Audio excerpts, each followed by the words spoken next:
episode of Captain Hunter's podcast, the podcast that is dedicated towards bridging the divide between the police and the communities that they serve. Thank you so much for tuning in. Appreciate the love, the support that you all have been giving. Please make sure, please make sure that you rate these episodes, subscribe to these episodes, and share these episodes. Whatever platform that you're listening to these episodes on, hit that thumbs up, give it that 5 stars, write me an email, cptlhunter@gmail.com, to let me know what you think about the episode, what you think about in particular guests. If you want a guest on or have a particular topic that you want me to discuss, or someone you want me to try to interview, I would appreciate hearing from you. And most importantly, I just want to hear from you. What you like about the show and what you don't like about the show, how I can improve. I'm always looking to do that and make the show much, much better. So I appreciate your love and support in advance. I know that you're going to do it. Thank you so much. And I will read your comments. Remember, I have a book. Let me get it up here for the YouTube audience there. Police Reform, a retired police captain's perspective on the evolution of law enforcement in America and how to improve the criminal justice system. Available at lulu.com. It's soon going to be available on ebook format. I'm working on that as we speak. I had to do some little minor edits to it, but I'm working on that to make sure that we can get it on ebook platform as well. Of course, if you live close by, make sure that you give me a call, and we can meet up, or I can even mail it to you, and you get a little bit of discount, and I'll give you a signed copy as well. What else we got here as far as housekeeping note? I think that's it. So please make sure you rate, subscribe, and share these episodes. You can support the podcast through PayPal, Cash App, and Venmo. CPT L Hunter for Venmo and PayPal. Yes, even PayPal is CAPTHUNTER or CPT L Hunter. All of those work. CPT L Hunter. Just think Capt L Hunter. So please support the podcast. $1 an episode, $5 a month, $50 for the year, whatever you can do to help support the podcast, I would really, really appreciate it. Thank you so much for your love and support going forward. So we're going to get right into the episode. This is my third. I have to correct myself. And during the episode, I said second. It's my third FBI agent. Very, very pleased with them for coming on to the show. I had Lorraine Kwai. Make sure you go back and listen to that episode. Listen to my episode with Michael German called Infiltrator. Talking about how he infiltrated the neo-Nazis groups. Lorraine Kwai talked about just self-esteem. She's got a former FBI agent, and having grown up in the wastelands of the Western Midwest, she had some self-doubt. So now she became an FBI agent, and now she is on a mission to make sure that other people are coming through their issues of self-doubt. So make sure that you check out that episode as well. This is my third FBI agent, Ms. Jerri Williams. I've been retired for some time now, and she has her own podcast. She wrote a couple of books. She's also now a consultant for film agencies who are looking to make sure that they get their film critiques, film editing and film production right when they're filming stories about the FBI and all that kind of stuff. So she's doing that. So very, very impressed with her. She's written some fiction as well as non-fiction books. So she's just doing her thing in her retirement. And also her podcast is geared towards just different stories from different former FBI agents and talking about their stories and everything that they went through and their time on the job. They're really, really impressive with what she's doing. Here's a little bit about Miss Jerri Williams, Jerri Williams. Has always been a storyteller, and after serving 26 years as a special agent in the FBI, she has plenty of stories to tell. During most of her bureau career, she worked major economic fraud investigations and was amazed at the schemes and deception con artists and corrupt corporate and public officials would devise to steal others people's money. She notes that with a gun, they can steal millions, but with a lie, they can steal. She notes that with a gun, they can steal millions. With a lie, they can steal millions. I think she notes that with a gun, they can steal a few dollars, but with a lie, they can steal millions. She's using her professional experiences with scams and schemes to write fiction about greed, and often jokes that she is reliving her glory days by producing and hosting FBI Retired Case File Review, a true crime and history podcast where she interviews retired FBI agents about the high-profile cases and careers. Based on her experience as an FBI spokesperson, she also debunks misconceptions about the FBI and is under contract as a technical consultant for major TV networks and production companies wanting to create authentic FBI drama and characteristics. Wrote a couple of books there, and I really, really appreciate her coming on the podcast. We had a great, great conversation talking about obviously law enforcement, getting more minorities into law enforcement, the state of law enforcement. If there is any tension between law enforcement and FBI agents, we're going to take a look at all that kind of stuff. So we had a great, great interview. So without further ado, ladies and gentlemen, here is retired FBI agent, current host of FBI Retired Case File Review podcast. Ladies and gentlemen, it's Jerri Williams.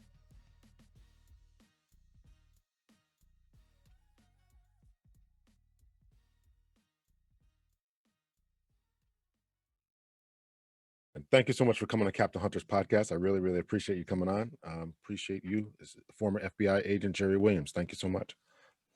Thank you for having me. This is exciting. It's an interesting time for policing in America. Yeah, to say the least, right? So I've been reaching out to obviously a number of former law enforcement, current for law enforcement, as well as other people, just to have a really exciting conversation. And I want to give special shout out to my good friends over at Fruit Loops Pod, because they were on another podcast that I listened to, and they gave me a shout out, and they talked about what other podcasts that they listened to, and they mentioned that they listened to your podcast. And so I'm like, okay, well, let me check this out. And I checked it out, and I was very much impressed, and thought I'd reach out, and so here we are. So thanks again for coming on. You are the second FBI agent, or former FBI agent, I had on. I had on Lorraine Kwai, I think. I Well, don't then know. I'm the third because I listened to your episode with Michael German. Yes, absolutely. I gotta learn how to count, right? Yes, absolutely. I always forget about Michael German. I actually reached out to him recently. So he's going to try to come back on. I know he's been so busy, but with this whole white supremacist Yeah. type of thing that's going on. So I definitely want to get into that with you. But if you would, for us, just introduce yourself and tell the audience just a little bit about yourself. Yeah, so name again is Jerri Williams. I was in the FBI for 26 years.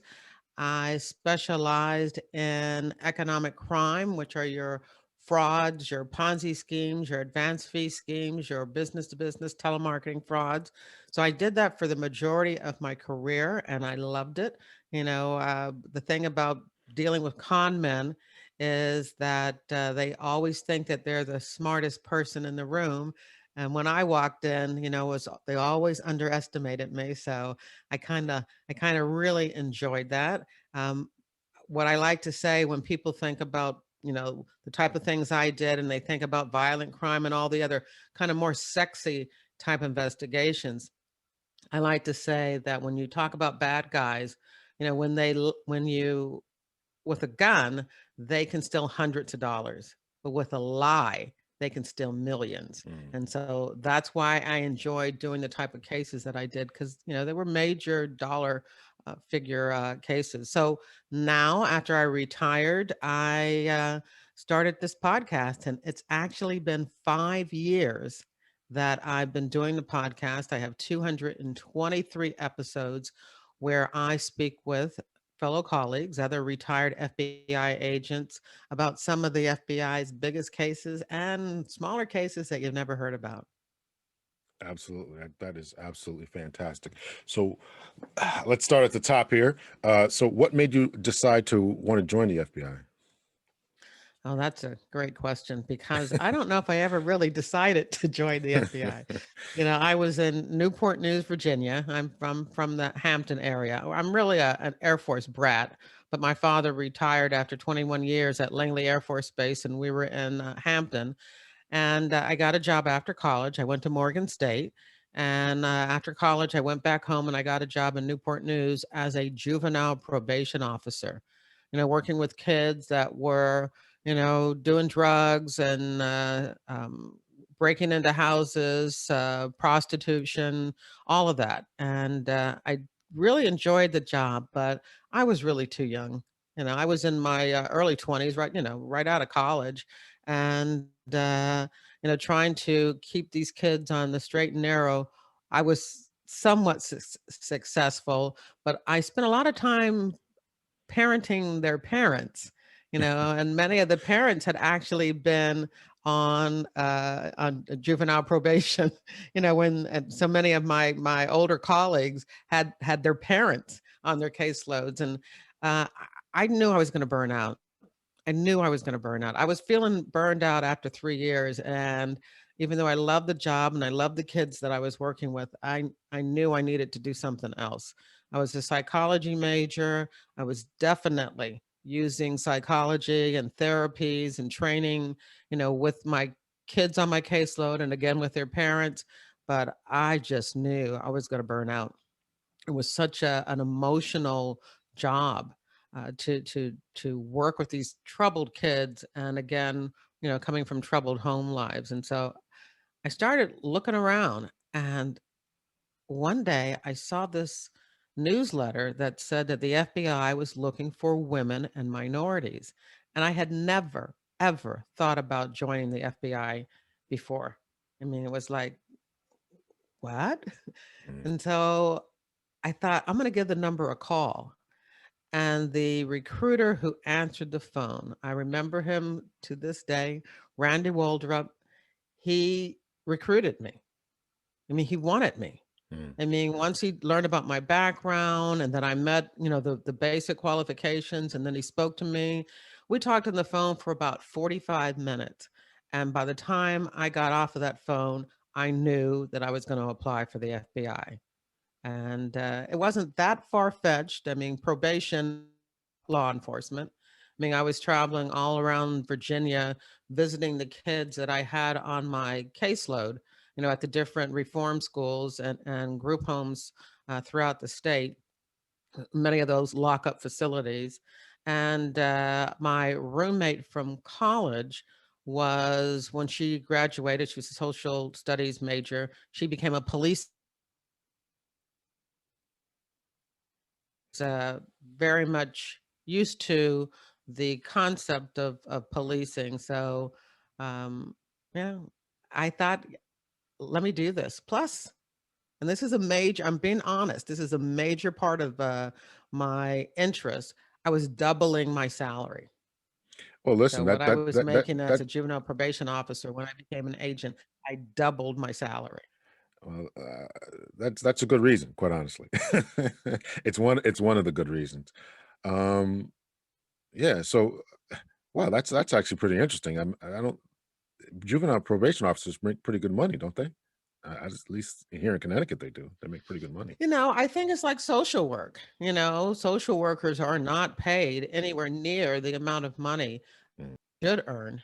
So you joined the FBI, and you're in your what 20? Oh, you I think you said you're 25 right, when you Yeah, joined the FBI. 25 years old. So Yeah. still Okay. very young, Yeah. Yeah. because the average agent who comes on board with the FBI is 30.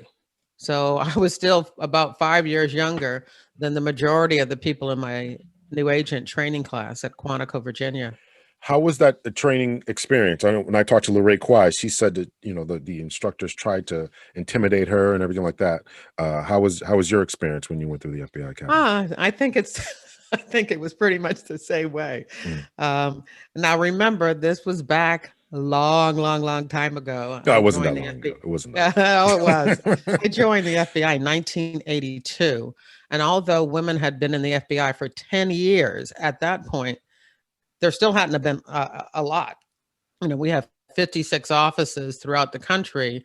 And so that meant that maybe some offices had one or two women in it. So, as far as interacting with women and women being a part of the FBI, even though it had been 10 years, there really wasn't, a lot of women. And as far as Black women, by the time I joined, I was like the 23rd in all the country.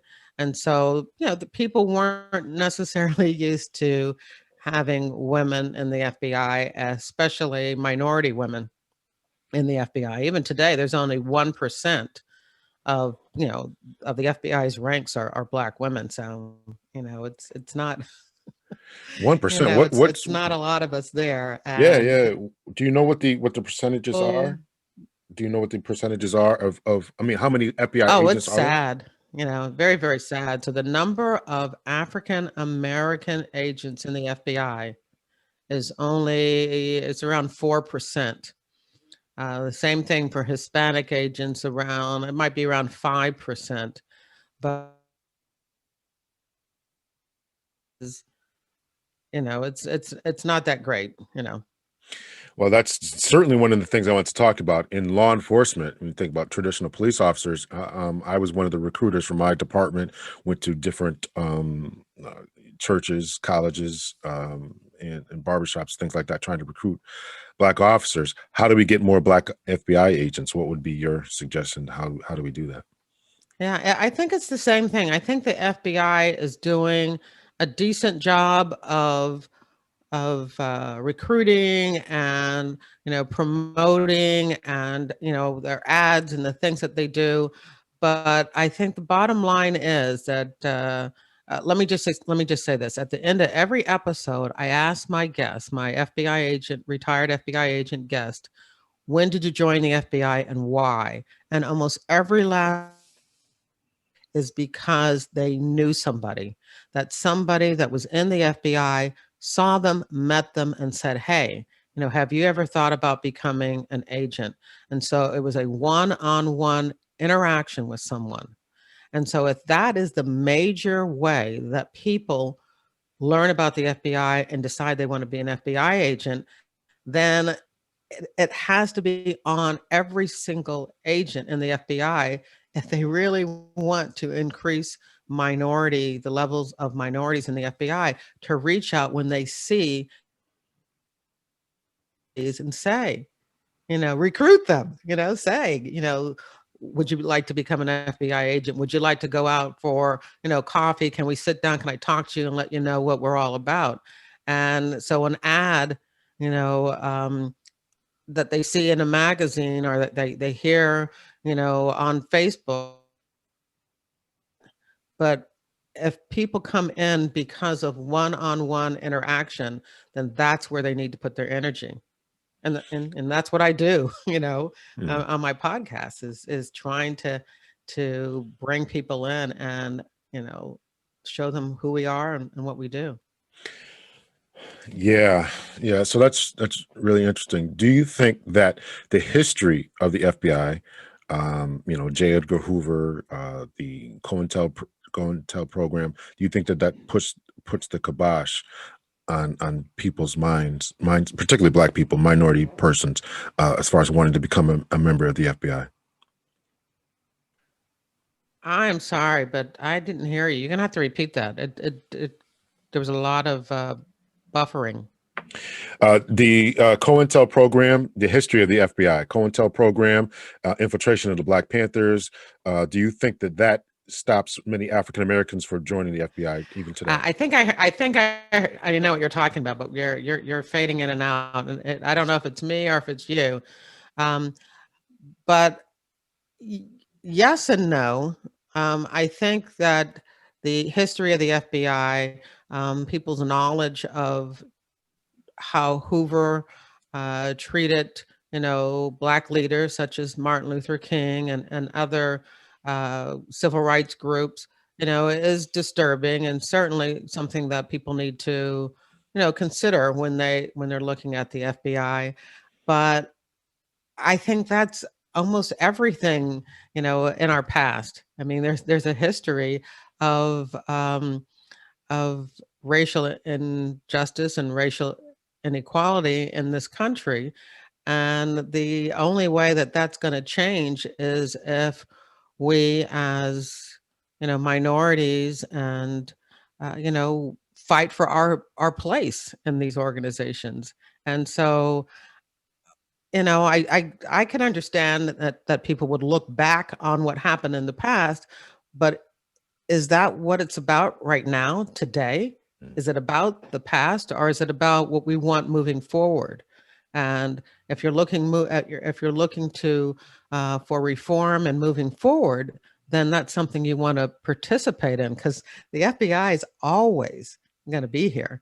So let's, have as many people that are involved, that can participate, that can make changes when and if changes are needed, and move the agency forward.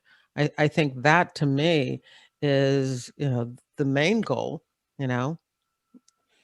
Yeah, no, I absolutely agree with you. And it's disappointing that people do look at the past and say, I don't want to join the police department. I don't want to join the FBI. I don't want to join any government. The military, I've heard people talk about the military, not joining the military for all the same type of reasons. Meanwhile, we got white supremacists joining these organizations, infiltrating them. So let's talk about that a little bit. You I assume, Yeah. watched the assault on the Capitol, know about the Yeah, I did. attempts to kidnap I the couldn't look governor. away. Couldn't look away. So tell us what I you were was just thinking when you were watching it. deep sadness, deep sadness that, a nation that has been the, the pinnacle for countries of how they should be run, and how people should work together, and civil rights and civil justice. Here's a country that's helping to show the way to other countries, and the reality is, on that day, that we were no better in some sense than these other countries. It may not have been out in the open, because you and I, we already knew that, Yeah. but the hatred, and it was under the surface. But on that day, it came out. And I'm telling you, that picture of the Confederate flag going through the Capitol building was probably just so, I guess it was demoralizing. It's like, it, I don't know. I was sad. Then I was also angry, very, very angry, that it got to this place, that there weren't enough people looking around, seeing the atmosphere that was being created, and there weren't enough people saying, "Stop, wait, this is not acceptable." So it was sadness and anger. You know, I don't know if I would say I was surprised, but it was sadness and anger. I think that's generally the reaction I get when I talk to fellow Black people, is that they're sad and angry, frustrated, but none of us were surprised.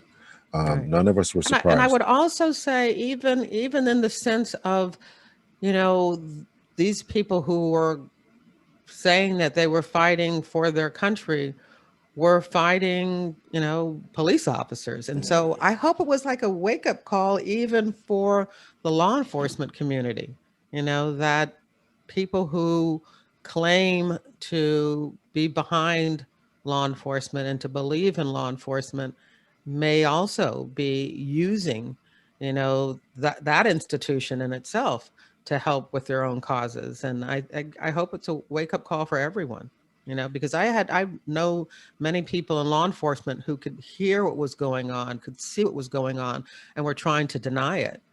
But now those same forces that were, out against minorities and people of color were now also attacking law enforcement. And so, it's like it was a moment where you could see, hey, this is a wake up call for all of those who wanted to deny that this was going on. I keep saying it was, but it is. It's a very sad time, and I hope that we can find ways to uh, now come together when it comes to the need for reform. Do you think? Do you think that? What do you think lulled people to sleep? You said a wake up call. What do you think lulled them to sleep? The FBI, your agency, released their document 2006, stating that this was going to happen. Lo and behold, 2021, 15 years later, here we are. Yeah. What Homeland Security, we're not trying to throw stones here, but Homeland Security didn't do enough. I mean, these are obviously administration decisions, not that the officers themselves could not or did not want to do it. FBI didn't do enough. Law enforcement hasn't done enough with digging into their own pasts or history and record checks of their own individuals. How does this happen? How did this happen? I want to make sure we're talking about the same thing. Because I'm talking about the growth or the coming out of the woodwork of hate groups, of Yes, domestic terrorism, we're on the same and page. Yes. and I think we saw it, Charlottesville. Mm. We saw it with in our political uh, movement. We saw some of the things that were being said and some of the things that were being ignored. But I do want to make sure, and this is not in defense of the FBI, but we've got some serious issues with domestic terrorism laws. There really is not a domestic terrorism violation. I mean, even the people that are being arrested for the insurrection, at the Capitol, are being charged with things that are not, straight out domestic terrorism, because there really is not a domestic terrorism law, which means that when you see people gathering, when you see people talking, that kind of rhetoric, it's difficult to initiate an investigation because there are so many protections, which, of course, as citizens, we want to make sure that we have those protections, and our privacy cannot just be, taken for granted. But the laws um, are antiquated and need to be fixed, because these groups are out there, and someone needs to be able to closely follow and investigate them. I'm sure you've heard of COINTELPRO. Yes. I mean, those were the issues during, some of the civil rights movements of FBI investigating different civil rights groups and organizations, uh, it was determined that they had no right to do those investigations, to be, involved in electronic surveillance or physical surveillance, and um, there's got to be a happy medium. I mean, we don't want those problems and issues coming back again, where people who are just trying to put forth their own agenda are now considered criminals, and being followed around by law enforcement.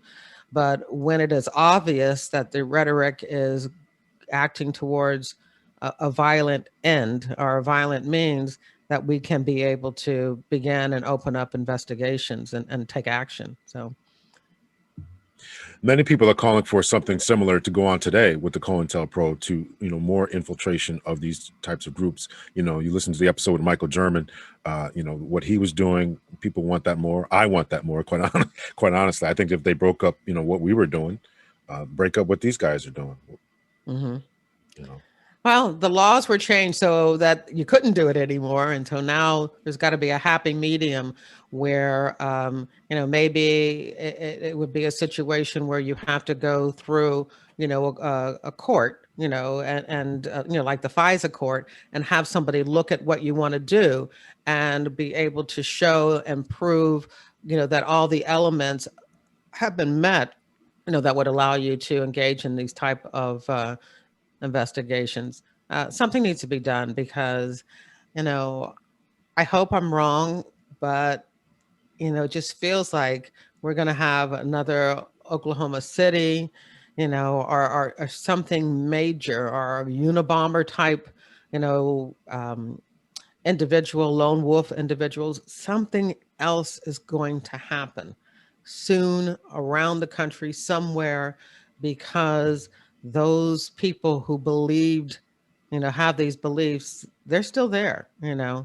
They're emboldened now, and they're still there, and they, I'm sure their thought is by to get their message out by any means necessary. I mean, it it it's frightening, but the reality is that we're living in a time right now that takes us all the way back, to kind of the 1960 type era.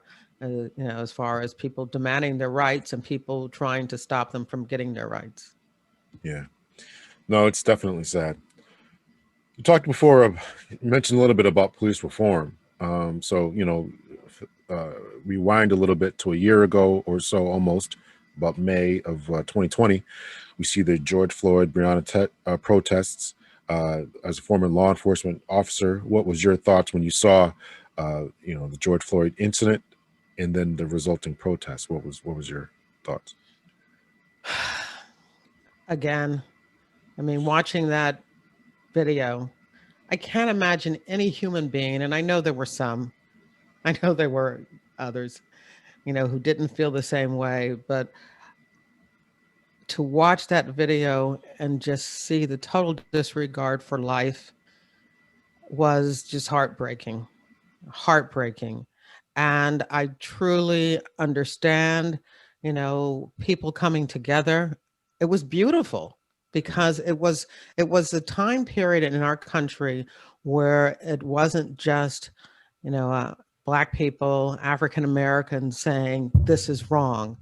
I mean, my neighbors, and at the time I lived in the suburbs, but my neighbors, not all of them, but my neighbors were, yeah, not all of them, but my neighbors were out there with us. I went out. I didn't go out as often as I wanted to because it happened right at the time of the pandemic. Mm. And, so, I was taking precautions, but, my husband was out there, in the marches, and there were people of all races, all ages, all educational levels. They were all working together. And so I don't want to miss that fact that it was a beautiful thing. Mm.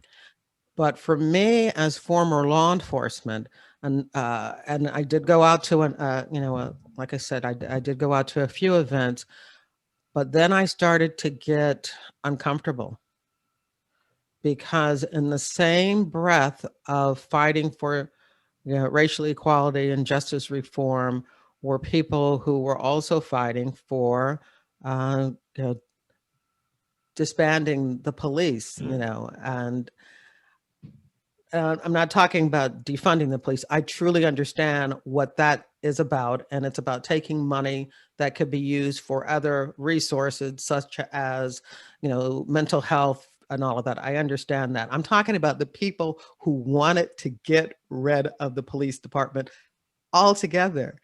And when I couldn't be at a protest, fighting for what I wanted, when I was standing next to people who really felt like we should totally disband and get rid of police departments. And, so it got to a point where I couldn't go anymore because there were conflicting messages that were being, I wanted to fight, for the things that, I believed in, but I couldn't fight next to somebody who was saying something that I totally did not believe in. So tell me about you, because I'm sure you went through some of the same issues of trying to be out there and be supportive of the main message when there were other people out there who wanted to say, we don't need police at all. And to me, that is just, we need police. We need them to be, working in the community for the community. Yeah, I mean, to think that we're going to get rid of the police is really, I, fundamentally silly. Somebody breaks into my house. Somebody, We're not calling it a somebody, janitor. yeah, somebody assaults one of my family members. Right. Somebody is down the street because now I live in an urban community, and somebody's down the street running, a drug operation a few doors down. I'm calling the police. Mm. I need the police to come and make my community and make me safe. Who else are you going to call? What do you think's going to happen if we get rid of the police? Yeah. I We want policing to be better. Yeah. I can't imagine people who really truly believe they want it to be gone. Yeah, and once I start talking to people like that, I realize that they haven't really thought through the long term effects of that. So it's hard to take those types of people seriously. Okay, yes, I understand. I agree with you about the defunding the police, and I agree with the sentiments of it. Okay, I do think that instead of the police department buying another motorcycle, another Harley Davidson motorcycle, maybe we ought to put some more money into into the medical services, mental health, hiring counselors, and more things like that. So I certainly agree with that. But yes, the whole defunding the police thing is really, just quite silly, quite honestly. And Right. So I couldn't go out anymore. I couldn't, you know. yeah, I couldn't support that. I couldn't stand next to somebody who was, getting the crowd to say those things when, I'm like, oh no, yeah, this is this is not what I believe in yeah, whatsoever. Better policing, but definitely not, trying to get rid of it. I believe in law enforcement. I spent 26 years in law enforcement. I just wanted to be the best law enforcement. I wanted to serve the community, you yeah, know, yeah. in the right way. So I actually, upon my retirement, I wrote a book. Here's a shameless plug here. Police Okay. Reform, a retired police captain's perspective on the evolution of law enforcement in America and how to improve the criminal justice system.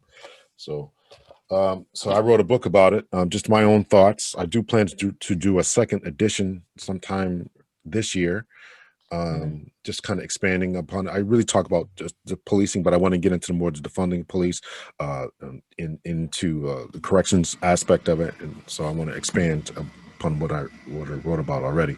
So, but yeah, I certainly agree with you. You talked about a little bit. So, what are your ideas about when you talk about policing? What needs to change? What needs to reform? What about the criminal Well, justice need to be fixed? I can tell you the main thing, and we've already talked about that, is we need more minority participation in law enforcement. I think that will go a long ways to looking at the problem, because a lot of times the main problem is that people in law enforcement, people who are in a position to make changes, don't believe there is a problem. And so if we had more people, that could honestly evaluate, where there are issues. Here's the thing for me. If the community you serve says there's a problem, then that's it. There's a problem. Yeah, you know what do you need to look at and evaluate? If the community says there's a problem, then there's a problem, because you serve that community. So you need to be listening to what they're saying. You need to try your best to make them feel, that the motto is to protect and serve. So if this community that you're working in doesn't feel protected or feel that you're serving their needs, then there's a problem. So when it comes to people who are questioning whether or not there needs to be, justice reform, all you need to do is just ask people who are being served by that community. Do you think there needs to be justice reform? And if they say yes, then you need justice reform. So yeah, I don't think it's a huge uh, question. It just is. And I do think a lot of that could be resolved by, again, trying to recruit more minorities of, all races and, all colors, people of color into the police and into policing. I mean, the numbers, are not good. yeah. No, I certainly agree with you. We certainly need more. Mm. So let's talk about a little bit about what you got going on here. So your podcast, you interview a lot of retired agents, and Yes. you also do some consulting work on movies. Is that right, or television shows? Yes. All right. Yeah. Yeah. So I started the podcast 5 years ago, but I am also a crime novelist. I've got, on the bottom shelf there, because I got my promo behind me. So I've written 2 crime novels, and then I've written 2 nonfiction books about the FBI. The nonfiction book is called FBI Myths and Misconceptions, and it was something I developed during the first 2 or 3 years of my podcast. I've been doing it for 5 years now. And what happened is, as I'm interviewing retired agents, we're talking about cases, we're always saying, yeah, it's not the way it is on TV, or that's not what movies show, or, books don't give you the accurate look. And I came up with 20 myths and misconceptions about the FBI in books, TV, and movies. And so, I wrote the book, and the book has been, very successful. And from the book and the podcast, I've had 2 uh, Hollywood, I would say, Hollywood production companies reach out to me. So currently, I'm under contract with Disney, which is for a show that's going to be coming on FX network, and then I'm also under contract for a show that's going to be airing on HBO Max, and that contract is with Warner Brothers and Bad Robot. And so I'm the FBI consultant. When they have a question about something, both of these shows feature the FBI. And so if they have a question about something that happened, or they're trying to get a time period right, or kind of setting the scene, what would the office look like? What would people do? What kind of cars were they driving? Then they would come to me, and I would answer those questions. And so I've only been doing that now for just under a year, but I really feel comfortable doing it. Not only was I in the FBI and was the spokesperson for the Philadelphia office for the last 5 years, I went in front of the TV cameras, both locally and nationally, and out of Philadelphia, talking about the FBI. But now I've interviewed 223 FBI agents, and have really gotten information about almost everything the FBI investigates. So I feel pretty comfortable being able to answer questions that are posed to me. And if I don't know the answer, I know I don't know the answer, and I've got a whole wealth of friends and former colleagues that I can go to get the answer, because I really want the TV shows and movies and books to be as authentic as possible, because most people have never ever met an FBI agent. So what they know about the FBI, they get from TV, movies, and books. Mhm. And so if we can get that information to a level where, it's close to being accurate, then I know that, the public is getting the right information, and there's a whole group of young adults, little boys and girls and young adults who may someday.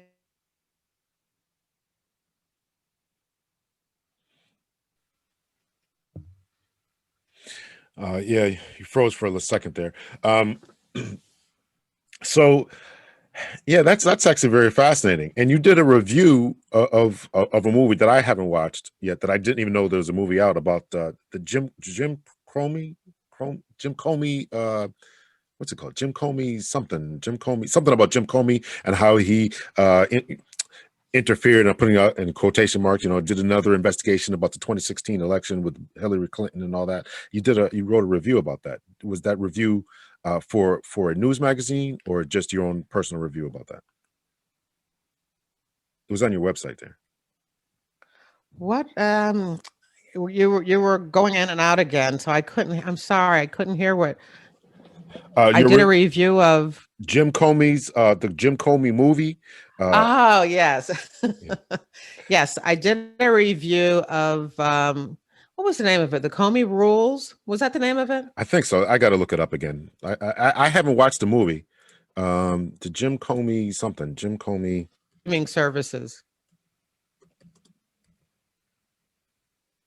Yeah, I was on one of the streaming services, and it was a reenactment, fictionalized, of the 2016 election, and the issues surrounding Jim Comey and Hillary Clinton's emails, and his relationship um, with Trump, um, and it was very interesting.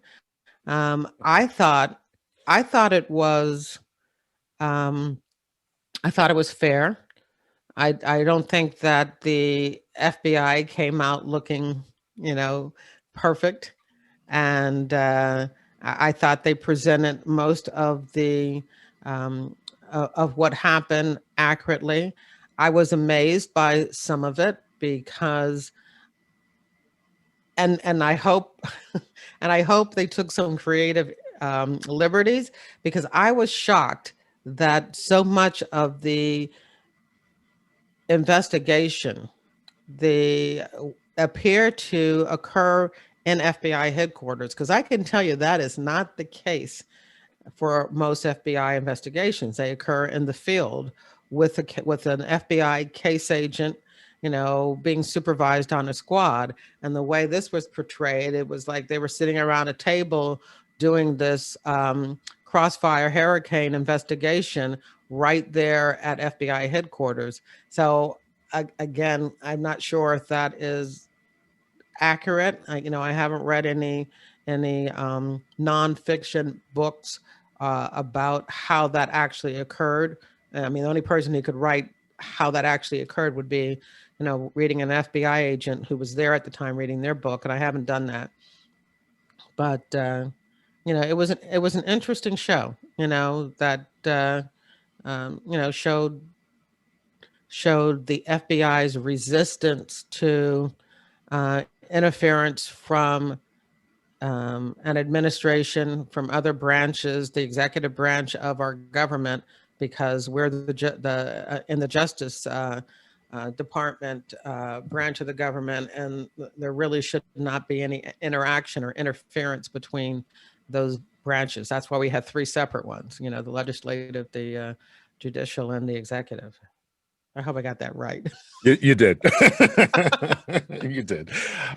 Yeah, so that was a movie I had not seen. I never even heard about it until I was surfing around your website there. So I'm definitely going to check it out. And I'm interested, and I talked to another agent about this as well. Their take on Jim Comey's doing the investigation in the first place. Do you think that he was trying to sabotage the election, or do you think that he was Absolutely not? And I know there are some people who are going to say, that, I've been drinking the Kool-Aid, but absolutely not. I believe that, and remember, most of those people involved in the investigation, even though, the public is made to feel different, were Republicans. They were, and I think what they saw was just signs that there may have been Russian interference, and I don't want to use the word collusion, but Russian interference that may have gone as deep as into meeting with and talking to members of the campaign. When you see that, as an investigative agency who is responsible for intelligence, and those type of investigations, when you see that, you've got to take a closer look. I mean, it would have been naive and irresponsible to see the possibility of, wait a minute, this Russian interference may have been trying to get into those areas.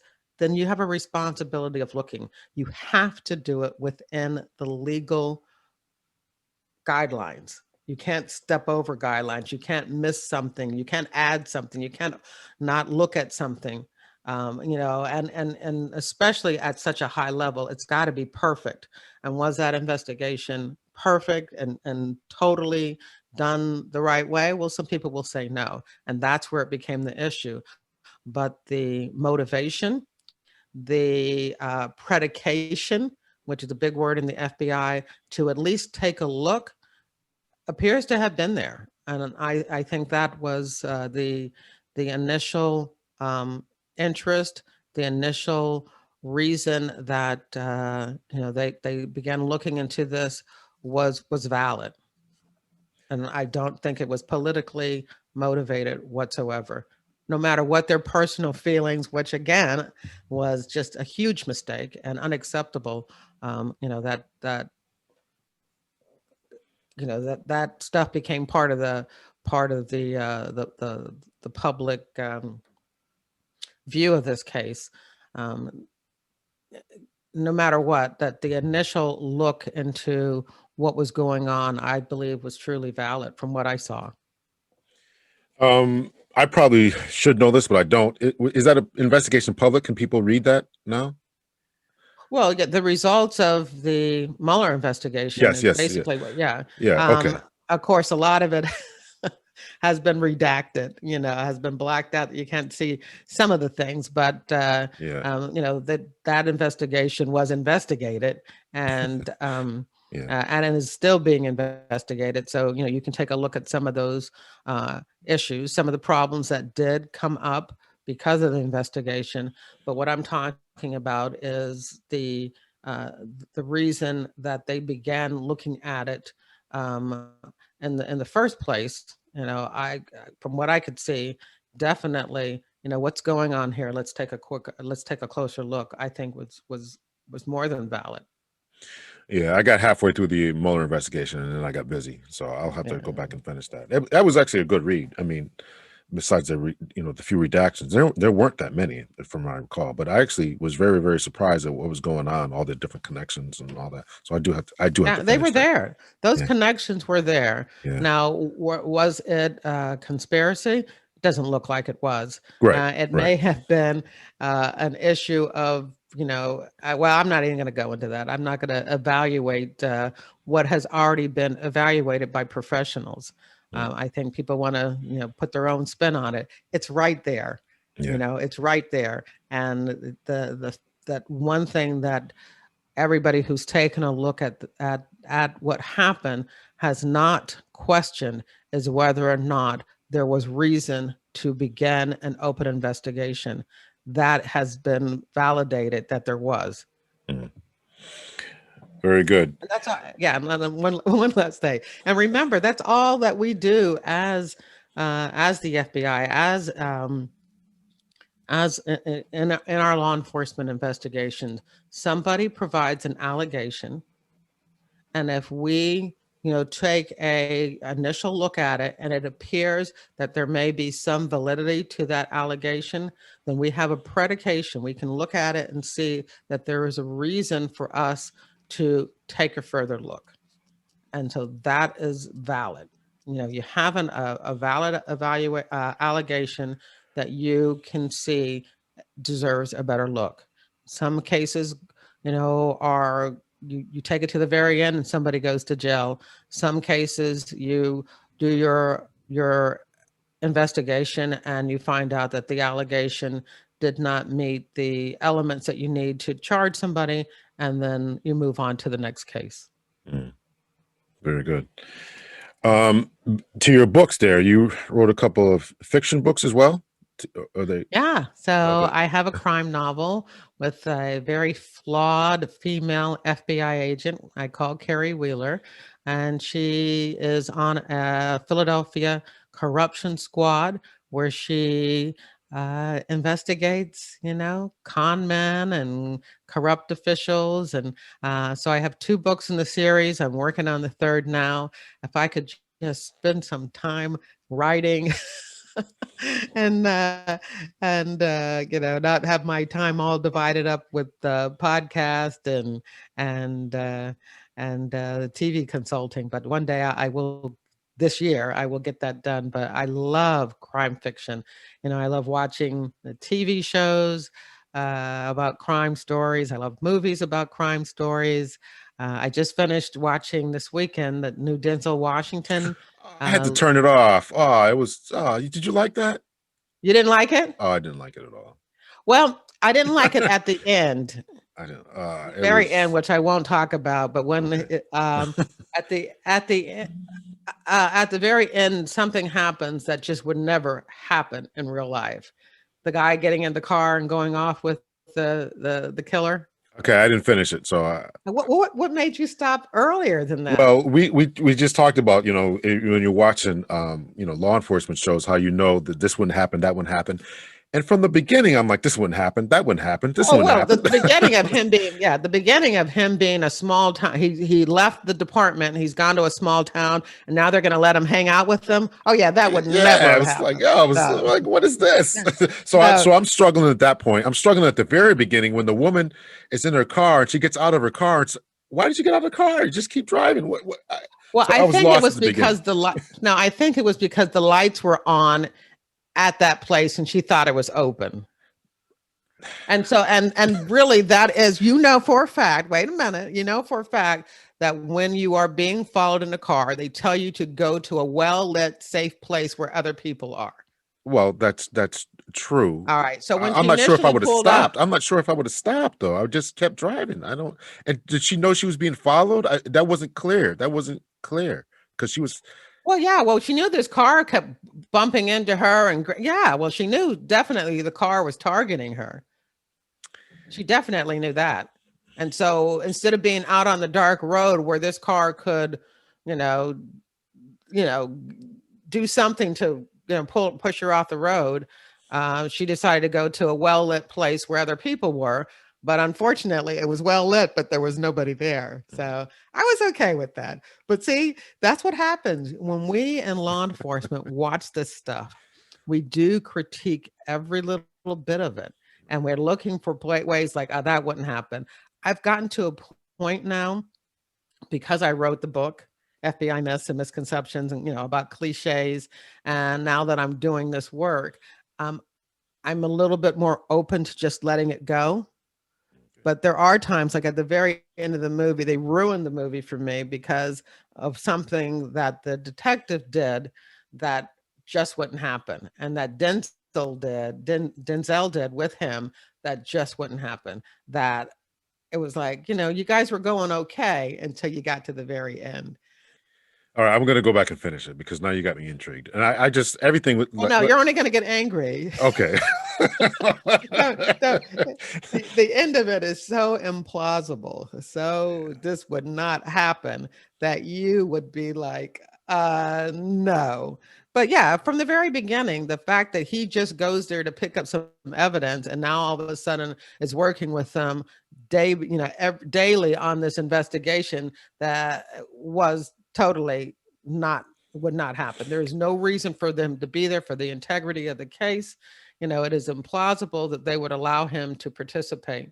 Absolutely. And then he's taking days off doing and burning his own vacation time and running into these repair Yeah. shops and Oh, come wait till on. you find out some of the things that, like, you didn't even get to the, you didn't get to the point where what it was that made him leave the department.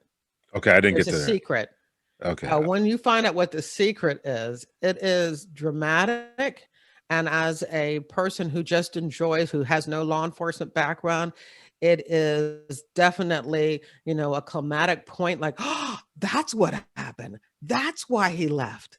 It is just, wow. But the fact that he could get away with that, and that the Okay. person who allowed him to get away with that just would not happen. Would Okay. not happen. All right. No, I'm definitely intrigued. I'll try to push through it and try to finish this. But I was so You know, disappointed. I was so and disappointed. I'm going to raise my hand as guilty because in my first crime novel, I have her doing something at the very end that just would not really happen, that she probably Okay. could not get away with. But it's so good, you Okay. know, All right. it's so good. And that's really what fiction is about. It's Well, about storytelling and about using your imagination. And so that's why as I've been doing this work, I've been a little bit more open and not as, by the book, because it's about a story. The only thing, my purpose now is to make sure that people who are watching and reading this stuff understand that if it says it's fiction, if it's a TV show or a movie, do not use that to base your understanding of what law enforcement and policing is about. Do not do that. I It hope is I not hope that real. I hope that people that resonates with people, because when I was working, I was so tired of people saying, "Okay, we gave you the DNA results an hour ago. How come you don't have them?" Yeah, yeah. That part is Oh. not real. Well, we Not can't real. we can't solve a show in an hour. We Yeah. can't solve your this investigation in an hour. So Yeah, it may take months, and in some cases, it may take a year. yeah, yeah, There's so much stuff that has to come together during an investigation. And again, not making excuses, but for a detective or an FBI agent, that's not the only case they're working. yeah, They're yeah, working other cases too, and you have to prioritize everything, give everything a chance and a turn. And as things come up and you get new witnesses or new evidence or something happens, then you can start working more in that particular case. But I think that's the thing I like to stress more and more, is that when you're looking at these shows, they're not real. They're TV shows. You just as well be watching a fantasy or science fiction, because the person who's writing them are writing them for your entertainment. They're adding elements and twists and turns and climax and crises and conflicts. They're adding all of this stuff to make it entertainment. But sometimes that has nothing to do with reality. yeah. So. Well, that was well said. Thank you for that, and I hope that really gets to people's skulls there that it's not real. It's not real. Not real. And law enforcement individuals are not the audience that They are these definitely not the writers. Yeah, we're not their audience. We're not their audience. So, last question here. Well, actually, I had two more questions. Sometimes we hear about these different rivalries. Do you think that there is a rivalry between law enforcement, police officers, and the FBI agents? Have you witnessed that? I will, for me, working out of the 26 years I was in the FBI, 24 were in Philadelphia. And I think we had an excellent relationship with the Philadelphia Police Department. I thought it was superior. I got to meet and know and work with closely many people from the Philadelphia Police Department. Why? Because they worked in our office. They were on our task force. They came in and sat at their desk with their nameplate, and they worked, partnership with an FBI agent, and they drove our cars, and they got to access our records because they were part of the task force. And I think that's one of the things that's missing a lot, that when people talk about this rivalry, that in most instances, the local police officer knows the FBI agents in that office. If they've worked with them on many cases, they've interacted with them, they've asked for assistance from the FBI. The FBI has asked for assistance from the police department. Many of their leaders have attended the National Academy. We know each other, and if we don't know each other, that's a shame. Because that should be the work of all law enforcement agencies, are to partner up whenever they can, be, as they call it, force multipliers, bringing together their knowledge, their training, and their experiences, so that we can combat our mission, which is protecting and serve together. So I have to ask you that question. Did you ever have any interactions with FBI agents during your law enforcement career? And how was it? And uh, be honest. yeah, no, I did not. The majority of my time I was a patrol. I wasn't in any specialized units or anything, and we had we had a couple of cases where I'm reluctant to say this, but the FBI was kind of looking at our department, and so I don't think that there was never any case or any circumstance in which we ever butted heads or anything like that. They came into the office and went upstairs to our internal affairs, and they had a close working relationship with them. There were a few cases we had when we called uh, I think some drug task force or something along those lines. But again, our specialized units did most of that. When I was head of the internal affairs, they were never around.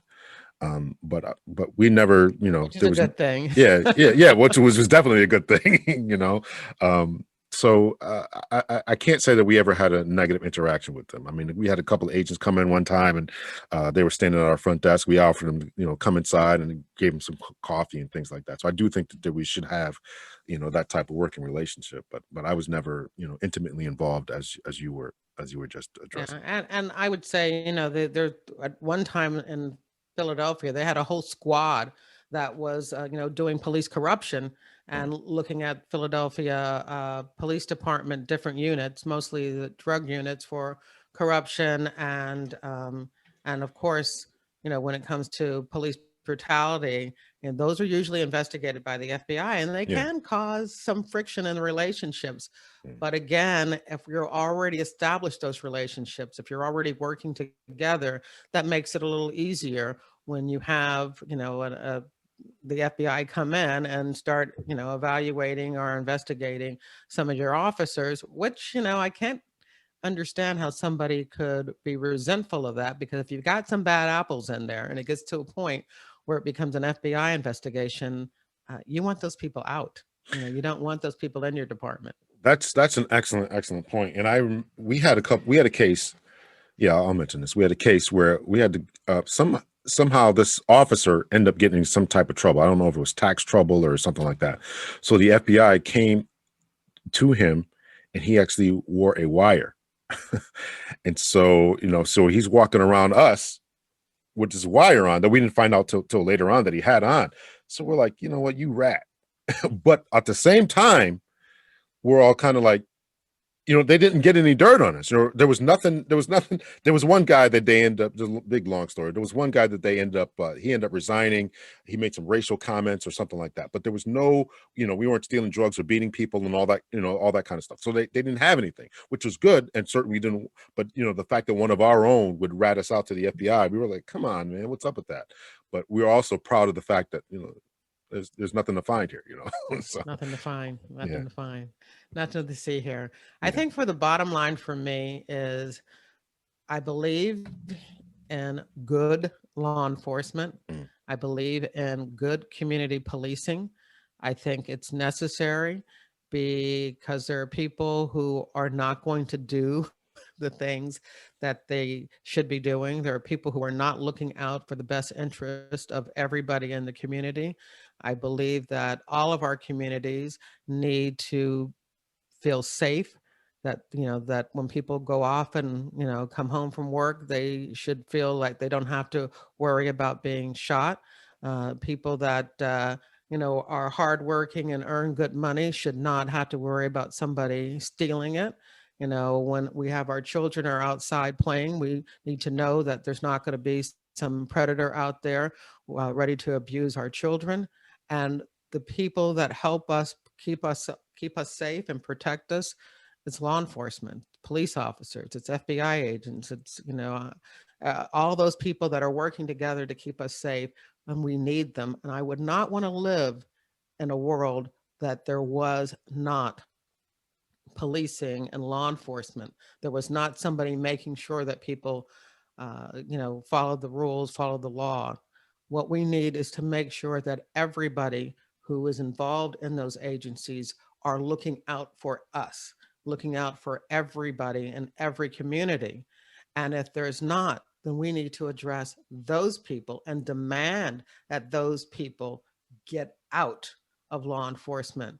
But I truly believe in law enforcement. And, I spent 26 years promoting the FBI, and I'm still promoting the FBI through my podcast, FBI Retired Case File Review, my crime novels, my nonfiction books, and the blog posts that I write And where can we find all that information? at jerriwilliams.com. So that's JERRI Williams.com. Of course, the podcasts are available at all your podcast apps. It's included. I even have a YouTube channel, just the podcast, just the audio. But I really would like to say I purposely don't have any ads on my podcast, and my podcast is now consistently in the top 200 true crime podcast. I'm close to 5 million downloads, but I don't put any ads or anything like that on it because it really is a public service. I really am on a mission to show people who the FBI is and what the FBI does. And you can find all of that and then go from there to wherever you want to listen and whatever you want to read. But Jerri, Jerri, Williams.com is where I host most of the things that I do. So thank you so much for having me. Thank you so much for being a role model for African Americans, Blacks in law enforcement. I think we need more of you. Well, thank you very much. It was high praise. I really appreciate that, and I'm trying to do the same thing. I want to push the same exact thing that you want. Positive law enforcement. I really want to be a role model to the community. Have more African Americans sign up, more Black males to join in, more Black females. Oh, Black females. I meant to ask you about that. We got the VP. Your thoughts about the VP here? What's So excited. Yeah, So yeah, excited. And she comes from, and I have a lot of hope because some people felt this is a negative thing that she came from law enforcement background, but I think it's a positive thing because I think she recognizes the importance and the need to make people feel safe about law enforcement. And I hope that at some time that she can really help with the reforms that need to be made and to help everyone believe that racial disparity is going to be fixed or looked at some point in in her time in office. I really feel very positive about her. Exciting. yes. I'm excited too. So. Thank you so much for being on Captain Hunter's podcast. I really, really appreciate it. I had a great time. I'd like to have you back at some point. You have to give me your tips on making it for 5 years. I want to make it 5 years, but I got to be honest. I want to make some money on my podcast. So, hey, and there's nothing wrong with that. Yeah. There's absolutely nothing wrong with that. Yeah. So I wish you luck with that. Thank you. I appreciate it. Jerri Williams, former FBI. Thank you so much. Appreciate it. Thank you. Okay. And I will stop it right there. Police reform is more than just a trending topic. My name is Lawrence Hunter. I'm a retired police captain from the state of Connecticut, and I've written a new book called Police Reform. And I talk about the evolution of law enforcement here in America and what changes need to be made in order to improve the relationship between the police and the communities that they serve. Over the past few months, it has become increasingly more important and more evident that there's something amiss and awry between the police and the communities that they serve.